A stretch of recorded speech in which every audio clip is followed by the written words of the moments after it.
제4항 보시면 관리단은 규약에 달정한 바가 없으면 수선적립금을 다음 각 호의 용도로만 사용해야 된다. 여기 용도로 했지만 용도로만이에요.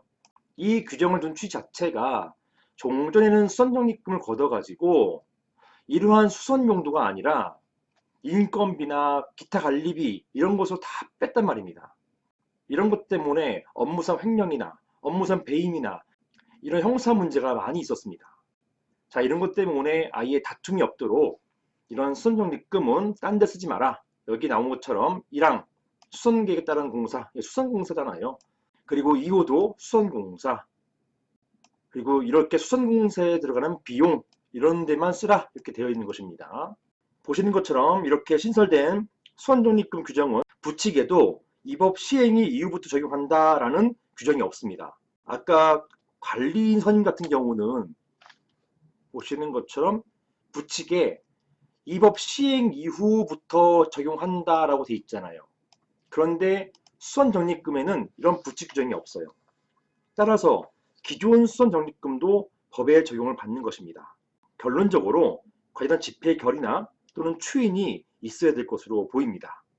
원칙적으로 집행 결의가 있어야 되기 때문에 종전에 관리단 집행 결의 없이 걷고 있던 이런 수선적립금 또는 장기수선 충당금은요, 이것을 양성화해야 될 거잖아요. 양성화하기 위해서 관리단 집행 결의를 득해야 할 것으로 보입니다. 제가 여기에서 수선적립금과 장기수선 충당금을 지금 동일시하고 있잖아요. 이게 구분된다는 견해도 있어요. 하지만 이런 입법 취지 등에 비춰보면 장기수선 충당금이나 수선적립금 또는 수선유지비 이런 것들을 다 같이 쓰고 있는 것으로 보입니다.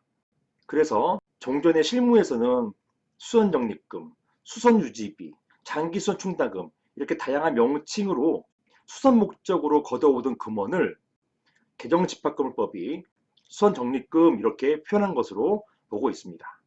자, 이제 세 번째 자주 주시는 질문입니다. 의무적 외부회계감사는 2021년부터 외부에 의뢰해야 되는 것인가요? 이런 질문이세요. 즉 외부회계감사를 2021년부터 외부회계사에게 맡겨서 감사받아야 되는 것인가요? 즉 2020년도 회계감사부터 외부에 의뢰해서 받아야 되는 것이냐? 이런 질문이신데요. 법을 보시겠습니다. 집합건물법입니다. 26조의 2회계감사, 이것도 신설된 규정이죠. 전유 부분이 150개 이상인 곳, 이렇게 150세대 이상인 곳이고요. 이런 건물의 관리인은 이러한 외부 회계감사를 매년 1회 이상 받아야 된다 라고 규정을 신설했습니다. 자, 보시는 것처럼 외부 회계감사, 내부 감사를 하니까 자꾸 서로 짜고 감사하는 바람에 회계가 부정해진다는 것이에요. 그래서 법 개정을 통해서 전유 부분이 150개 이상, 즉 150세대 이상인 그런 집합 건물에 있어서는 관리인이 이런 외부 회계 감사를 받도록 그렇게 규정해 놓고 있습니다. 자, 그런데요, 여기에도 부칙 규정이 있어요. 보시는 것처럼 부칙 제4조 관리인의 회계 감사에 관한 적용례라고 되어 있어서 방금 보셨죠? 제26조의 이 개정 규정은 언제부터 이 법 시행 이후 개시되는 회계연도부터 적용한다. 즉 2021년 2월 5일부터 이런 개정법이 시행되잖아요. 이때 이후 개시되는 회계연도, 즉 2021년도 회계를 2022년도에 감사받는 거예요.